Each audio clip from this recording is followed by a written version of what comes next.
अरिहन्ति सिद्धि सूर्य उपाध्याय साधु sir. अर्थ के प्रकाशी मांगलिक उपकारी है। जिनको स्वरूप जान रागते भय जो भक्ति, काय को न माये स्तुति उच्चारी है। धन्य धन्य तिन्ने ही से काज सब आज भय, कर जोड़े बार बार वंदना हमारी है। मंगल कल्याण सुख ऐसो हम चाहते हैं, हो मेरी ऐसी दशा जैसी तुम धारी है। हो मेरी ऐसी दशा जैसी तुम धारी है। हो मेरी ऐसी दशा जैसी तुम धारी है। जय जिनेन्द्र।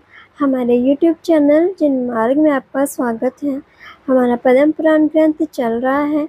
आप सब ध्यान से इसको सुनिएगा और स्वाध्याय का लाभ लीजिएगा।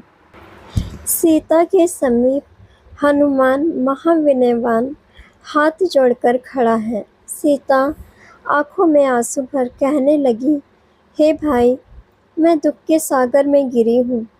अब पति के समाचार सुन कुछ संतोष को प्राप्त हुई हूँ, सो आपको क्या दूँ।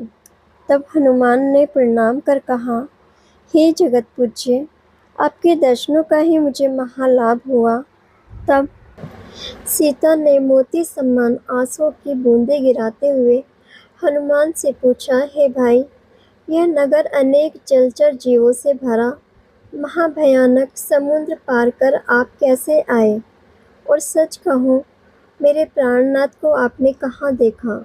और लक्ष्मण युद्ध में गए थे, वे कुशल मंगल हैं। और मेरे स्वामी कदाचित आपको यह संदेश कहकर परलोक गए हो, या जिन मार्ग में प्रवीण सभी प्रजा का त्याग कर तप करते हो, या मेरे वियोग से शरीर शिथिल हो गया हो और यह अंगूठी अंगुली से गिर गई हो, यह मेरे मन में शंका है। अभी तक मेरे प्रभु का आपसे परिचय नहीं था, सो अब कैसे मित्रता हुई, सब मुझे विस्तार पूर्वक कहो। तब हनुमान ने हाथ जोड़ विनय पूर्वक कहा, हे देवी, सूर्यहास खड़ग लक्ष्मण को सिद्ध हुआ और चंद्रनखा ने घर जाकर पति को क्रोध उत्पन्न कराया। वह खरदूषण दंडक वन में युद्ध करने आए, लक्ष्मण युद्ध करने गए। यह वृतांत तो आप जानती ही हो। युद्ध के लिए रावण आया, तब आप श्री राम के पास विराजमान थी। वह रावण सभी शास्त्रों का ज्ञाता एवं धर्म अधर्म का स्वरूप जानने वाला, फिर भी आपको देखकर अज्ञानी होकर सभी नीति भूल गया। बुद्धि नष्ट हुई। आपको हर कर ले जाने के लिए कपट से सिंहनाद किया। उस सिंहनाद को सुनकर श्री राम लक्ष्मण के पास गए और वह पापी आपको हर कर ले आया। लक्ष्मण ने राम से कहा, हे देव, आप क्यों आए? शीघ्र ही जानकी के पास जाओ। तब राम अपने स्थान पर आकर आपको नहीं देख महादुखी हुए। आपको ढूंढने के कारण वन वन में बहुत घूमे। वहाँ जटायु को मरता देख उसको नमोकार मंत्र एवं चारों आराधना सुनाकर पक्षी का समाधि मरण कराकर परलोक सुधारा। आपके वियोग से महादुखी हुए, जो हम कह नहीं सकते। लक्ष्मण खरदूषण को मार श्री राम के पास आए और संतोष दिया। चंद्रोदय का पुत्र विराधित लक्ष्मण से युद्ध में आकर मिला। सुग्रीव राम के पास आए और साहस गति विद्याधर सुग्रीव का रूप बनाकर सुग्रीव की रानी के लिए आया। तब वह राम को देख साहस गति की विद्या भाग गई। सुग्रीव का रूप मिट गया। साहस गति ने राम से युद्ध किया, सो राम ने साहस गति को मारा।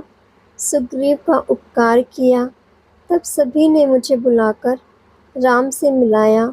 अब मैं श्री राम का भेजा आपको छुड़ाने के लिए यहाँ आया हूँ। परस्पर युद्ध करना ठीक नहीं है और लंकापुरी का नाथ दयावान, विनयवान, धर्म अर्थ काम का वेत्ता है। कोमल हृदय, सौम्य, विकृता रहित, सत्यवादी, महाधीर, वीर हैं।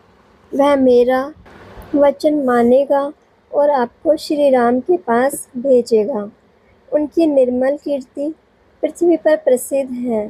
लोग अपवाद से डरते हैं। तब सीता ने हर्षित होकर हनुमान से पूछा, हे कपिध्वज, आपके समान पराक्रमी, धीर, वीर, विनयवान मेरे पति के पास कितने हैं? तब मंदोदरी ने कहा, हे जानकी, तो इनको क्या समझ रही है? तो इनको नहीं जानती है, इसलिए ऐसा पूछ रही है। इस हनुमान समान भरत क्षेत्र में अन्य और कोई नहीं है। यह एक ही है। यह महासुबट योद्धा, इसने कई बार रावण की सहायता की है। यह पवन का पुत्र, अंजना का प्यारा सुत, रावण के भांजा जमाई है। चंद्रनखा की पुत्री अनंग कुसुमा से विवाह किया है। इन अकेले ने अनेकों को जीता है।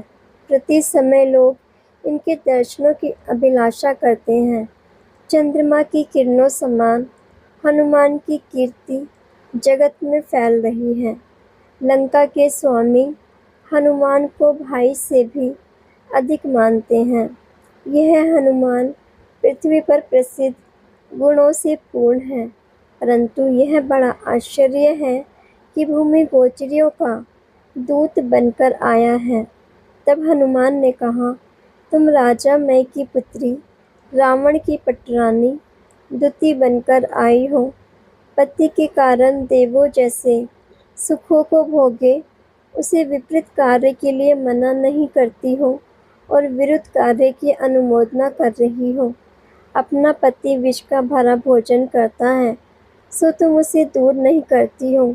जो अपना अच्छा बुरा नहीं जानता, उसका जीवन पशु समान है। तुम्हारा पति पर स्त्री में मोहित हुआ, उसका द्वितीयपना करती हो। तुम सब बातों में प्रवीण बुद्धिमान थी, अब अज्ञानी जैसी क्रिया क्यों करती हो? तुम अर्ध चक्रवर्ती की महिषी कहो, पटरानी हो, सो अब मैं महिषी से भैंस समान समझता हूँ। ये वचन हनुमान के सुन मंदोदरी क्रोधित होकर बोली, अहो, तुम महादोषी है। कदाचित रावण को यह बात मालूम हो जाएगी कि हनुमान राम का दूत होकर सीता के पास आया है, तो जो किसी को दंड नहीं देंगे, ऐसा महादंड तुझे देंगे। और जिसने रावण के बहनोई को मारा, उसके सुग्रीव आदि सेवक बने। रावण की आज्ञा छोड़ वे मंदबुद्धि रंग क्या करेंगे? उनकी मृत्यु निकट आई है, इसलिए भूमि गोचरियों की सेवा करते हैं। वे अज्ञानी, निर्लज, कृतघ्नी, वृथा, गर्व रूप होकर मृत्यु को चाहते हैं। ये वचन मंदोदरी के सुन सीता क्रोध से कहने लगी, हे मंदोदरी, तुम मंद बुद्धि है, जो वृथा ऐसा कहती है। मेरे पति अद्भुत पराक्रम के धनी, क्या तूने नहीं सुना है? शूरवीरों में एवं विद्वानों की गोष्ठी में मेरे पति श्रेष्ठ कहे गए हैं। उनके वज्रावृत धनुष का शब्द रण संग्राम में सुनकर महाधीर वीर योद्धा भय से कंपायमान होकर दूर भाग जाते हैं। और उनका छोटा भाई लक्ष्मण लक्ष्मी का निवास शत्रु को क्षय करने में समर्थ, ऐसे लक्ष्मण को देखते ही शत्रु दूर भागते हैं। बहुत कहने से क्या, मेरे पति श्री रामचंद्र जी लक्ष्मण सहित समुद्र तिरकर शीघ्र ही यहाँ आएंगे। सो युद्ध में थोड़े ही समय में तू अपने पति को मरा देखेगी। मेरे पति महाप्रबल महापराक्रम के धारी हैं। तू पापी पति की आज्ञा से दूती बनकर आई है, सो तू निश्चय से ही विधवा होगी और बहुत रुदन करेगी। अतः ऐसे वचन सीता के मुख से सुनकर मंदोदरी अति क्रोधित हुई और 18,000 रानियां हाथों से सीता को मारने के लिए कटु शब्द कहती हुई आईं। तब हनुमान ने बीच में आकर उनको रोका। वह सब सीता को दुख का कारण बन वेदना रूप होकर मारने को आई थी। तब हनुमान ने वैद्य रूप होकर दूर किया। तब मंदोदरी आदि सभी रानियां मान भंग होने से रावण के पास गई। उनके जाने के पश्चात हनुमान ने सीता को नमस्कार कर आहार करने के लिए प्रार्थना की कि हे देवी, यह समुद्र पर्यंत पृथ्वी श्री रामचंद्र जी की है, इसलिए यहाँ का अन्न श्री रामचंद्र जी का ही है, शत्रुओं का नहीं। इस प्रकार हनुमान ने कहा और प्रतिज्ञा भी यही थी कि पति के समाचार सुनूं तभी भोजन करूंगी। सो समाचार तो आए हैं। तब सीता ज्ञानवान, महासाध्वी, शीलवान, दयावान, देश काल की मर्यादा को जानने वाली, भोजन करना स्वीकार किया। तब हनुमान ने एक ईरा नाम की दासी को आज्ञा दी कि शीघ्र ही श्रेष्ठ उत्तम भोजन की सामग्री लाओ, और हनुमान विभीषण के पास गए, वहाँ ही भोजन किया। पश्चात विभीषण से कहा कि मैं सीता जी के लिए भोजन की तैयारी कराकर आया हूँ, और दासी ईरा 4 मुहूर्त में सभी सामग्री लेकर आई। दर्पण समान पृथ्वी को चंदन से लीप कर शुद्ध किया। महासुगंधित शुद्ध सामग्री सुवर्ण आदि के कई पात्रों में घी, बूरा, दाल, चावल आदि अनेक पदार्थ लेकर आई। तब सीता ने अनेक रस, कई प्रकार के व्यंजन, दूध, दही आदि से तरह तरह का आहार विधि पूर्वक क्रिया से तैयार किया, और ईरा आदि अपने पास में रहने वाली सब सखियों को भोजन के लिए निमंत्रण किया। हनुमान से भाई का भाव प्रकट कर वात्सल्य किया। महाश्रद्धा सहित पवित्र है मन। ऐसी सीता महापतिव्रता भगवान को नमस्कार कर अपना नियम पूर्ण कर उत्तम, मध्यम, जघन्य 3 पात्रों को आहार देने की अभिलाषा कर महागुणवान श्री रामचंद्र जी को हृदय में विराजमान कर पवित्र मन से सूर्य के प्रकाश में शुद्ध आहार ग्रहण किया। दिन में सूर्य के प्रकाश में ही पवित्र, मनोहर, पुण्य को बढ़ाने वाला शुद्ध आहार करना योग्य है, रात्रि में योग्य नहीं। सीता ने भोजन करने के पश्चात कुछ विश्राम किया। पुनः हनुमान ने नमस्कार कर विनती की, हे पतिव्रते, हे गुणभूषणे, मेरे कंधे चढ़ो। समुद्र पार कर क्षण मात्र में राम के निकट ले जाऊंगा। आपके ध्यान में लीन महावैभव सहित जो राम, उनको शीघ्र ही देखो। आपके मिलन से सबको आनंद होगा। तब सीता रोती हुई कहने लगी, हे भाई, पति की आज्ञा बिना मेरा गमन उचित नहीं। जो पूछा कि तुम बिना बुलाए क्यों आई, तो मैं क्या उत्तर दूंगी। हे हनुमान, रावण ने उपद्रव तो सुना होगा, इसलिए अब आप जाओ। आपको यहाँ देर करना उचित नहीं। मेरे प्राणनाथ के समीप जाकर मेरी तरफ से हाथ जोड़ नमस्कार कर मेरे मुख के वचन इस प्रकार कहना, हे देव, एक दिन मैंने आपके चारण मुनि की वंदना कर महास्तुति की। बाद में कमलों से भरे जल के सरोवर में जल क्रीड़ा की थी। उसी समय वन का एक भयानक हाथी आया। वह महामत प्रबल हाथी आपने क्षण मात्र में वश कर सुंदर क्रीड़ाएं की। हाथी गर्व रहित हुआ। एक दिन नंदनवन समान वन में मैं वृक्ष की शाखा पकड़ झूल रही थी, तो मधुमक्खियाँ मेरे शरीर को लगी। तब आपने शीघ्रता से मुझे भुजाओं में उठा ली। एक दिन आपके सरोवर पर बैठी थी, तब आपने मुझे क्रीड़ा शिक्षा के उद्देश्य से कोमल कमल नाल की मुझे मधुरता से दी थी। एक दिन करण कुंडल नदी के किनारे पर आप और मैं दोनों ही बैठे थे। तब मध्याह्न के समय 2 चारण मुनिराज आए, जो आपने उठकर भक्ति से मुनिराजों को आहार दिया। तब पंचाश्चर्य हुए। रतन वर्षा, कल्पवृक्षों के पुष्पों की वर्षा, सुगंध जल की वर्षा, शीतल मंद सुगंध पवन, दुंदुभि बाजे एवं आकाश में देवों द्वारा जय जयकार की ध्वनि। धन्य ये पात्र, धन्य ये दाता, धन्य ये दान। यह सब रहस्य की बातें कही और चूड़ामणि सिर से उतार कर दिया, क्योंकि यह दिखने में रामचंद्र जी को विश्वास होगा। और यह कहना कि मैं जानती हूँ आपकी कृपा मेरे पर बहुत है, फिर भी आप अपने प्राण यत्न पूर्वक रखना। आपसे मेरा वियोग हुआ है, अब आपके पुरुषार्थ से ही मेरा मिलन होगा। ऐसा कहकर सीता सती रुदन करने लगी। तब हनुमान ने धैर्य दिलाकर कहा, हे माता, जो आप आज्ञा करोगी होगा और शीघ्र ही स्वामी से मिलन होगा। यह कहकर हनुमान ने सीता से विदाई ली और सीता ने पति की अंगूठी अपने उंगली में पहनकर ऐसा सुख माना जैसे पति का समागम ही प्राप्त हुआ हो। अथांतर वन की नारियां हनुमान को देखकर चकित हो गई और परस्पर कहने लगी, यह कोई साक्षात कामदेव ही है। यह देव है सो वन की शोभा देखने आया है। कोई मोहित होकर स्वर सहित बीन बजाने लगी। इस प्रकार वन की स्त्रियां कई क्रियाएं करने लगी। अनेक बातें रावण ने वन की सुनी और क्रोधित होकर रावण ने महानृत्य योद्धा को आज्ञा देकर भेजा। वह कहा कि मेरे क्रीड़ा करने के पुष्प उद्यान में एक द्रोही आया है, उसे मार डालो।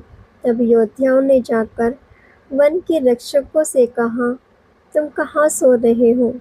कोई उद्यान में दुष्ट विद्याधर आया है, उसे शीघ्र ही मारना या पकड़ना। वह माँ अभी नहीं है। तब किंकरों ने कहा, वह कहाँ है, कौन है? ये हनुमान ने सुना और धनुष, शक्ति, गदा, खड़ग, बर्छी आदि को लेकर अनेक योद्धा आते हुए हनुमान ने देखे। तब सिंह से भी अधिक पराक्रमी हनुमान मुकुट में रतन जड़ित बंदरों के चिन्ह से आकाश में प्रकाश एवं अनेक रूप दिखाए निकलते, सूर्य समान क्रोध से होठ डसते हुए लाल नेत्र कर सबको डराया। तब भय से सभी किंकर भाग गए। तब दूसरे क्रूर सुभट आगे आए। शक्ति, तोमर, गदा, धनुष इत्यादि शस्त्र हाथ में लेकर चलाए। तब अंजना का पुत्र शस्त्र रहित था, सो उसी वन में ऊंचे ऊंचे वृक्षों को उखाड़े एवं पर्वत की शिलाओं को निकालकर रावण के सुपुटों पर चलाए। तब रावण के सामंत बहुत मारे और किसी को मुक्कों से, किसी को लातों से मारे। समुद्र समान रावण की सेना क्षण मात्र में बिखर गई। कोई मर गए, कोई भाग गए। हे सैनिक, उस वन के सभी भवन, विमान समान उत्तम राजमंदिर सब खंडित कर गिरा दिए, केवल भूमि रह गई। वृक्षों को नाश किया तो मार्ग बन गया और नगर में अनेक मकान, दुकान, महल, भवनों को तोड़ दिया तो पहाड़ बन गया और अनेक किंकर मरे तो बाजार संग्राम की भूमि बन गई। तोरण टूटे, ध्वजाओं की पंक्तियां गिरी तो मानो इंद्रधनुष हो गए। पैरों की लातों से ऊंचे ऊंचे घरों को तोड़ा तो भयानक शब्द हुए।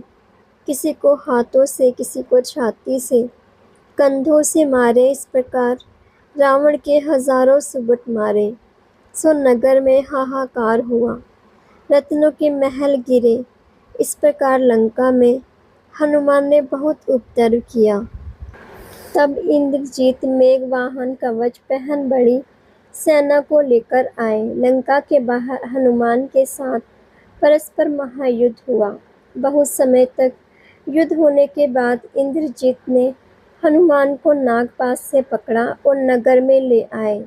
उनको आने के पहले ही रावण के पास हनुमान की शिकायत हो रही थी कि सुग्रीव ने इसे बुलाया अपने नगर से कि कंदपुर आए, राम से मिले। फिर लंका की ओर आया सुमार्ग में महेंद्र को जीतकर साधुओं का उपसर्ग दूर किया। दधिमुख की राजकुमारियां राम के पास भेजी। वज्रमयी कोट को नष्ट किया और वज्रमुख को मारा। उसकी पुत्री लंका सुंदरी से विवाह किया एवं पुष्पक वन को नाश किया। वनपालक को कष्ट दिया, बहुत सुबट मारे इत्यादि बातें सुन रावण ने क्रोध किया। इतने में इंद्रजीत हनुमान को लेकर आया। तब रावण ने हनुमान को लोकप्रिय की सांकलों से बंधवाया और कहा, यह पापी निर्लज्ज दुराचारी, इसको देखने से क्या, अनेक अपराधों को करने वाला इस दुष्ट को क्यों नहीं मारे। सभा के सब लोग माथा हिलाकर कहने लगे, हे हनुमान, रावण के प्रभाव से पृथ्वी पर तो कीर्ति को प्राप्त होता था।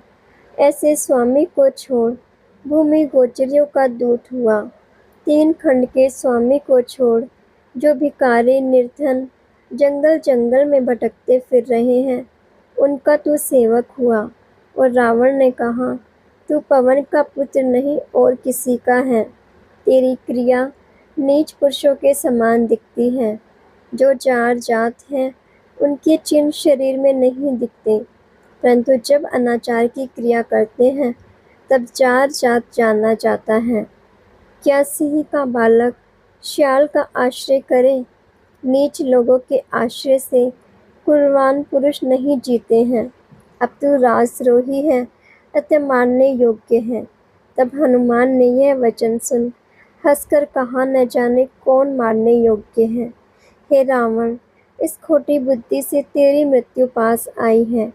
कुछ ही दिनों में तुझे दिख जाएगी। लक्ष्मण सहित श्री राम बड़ी सेना से आएंगे। वह किसी से रोके नहीं जाएंगे। जैसे कोई अनेक प्रकार के अमृत समान भोजन करने पर भी तृप्त नहीं हुआ और विष की एक बूंद खाकर नाश को प्राप्त होता है, ऐसे हजारों स्त्रियों से भी तू तृप्त नहीं हुआ, तो पर स्त्री की अभिलाषा से नाश को प्राप्त होगा। जैसा शुभ अशुभ होना होता है, उसी कर्मों के अनुसार बुद्धि होती है। इंद्रादि भी दूर नहीं कर सकते। कुबुद्धि वालों को अनेक हितकारी उपदेश दो तो भी कुछ नहीं लगता। जैसा होनहार है वैसा ही बुद्धि होती है। विनाश काल में बुद्धि विपरीत होती है। अब हम जगत के सभी जीव सुखी हो, इसी मंगल भावना के साथ यही विराम लेते हैं। कल हम इससे आगे का स्वाध्याय करेंगे। इसे आगे सुनने के लिए चैनल को सब्सक्राइब करें, लाइक करें और शेयर करें। जय जिनेन्द्र।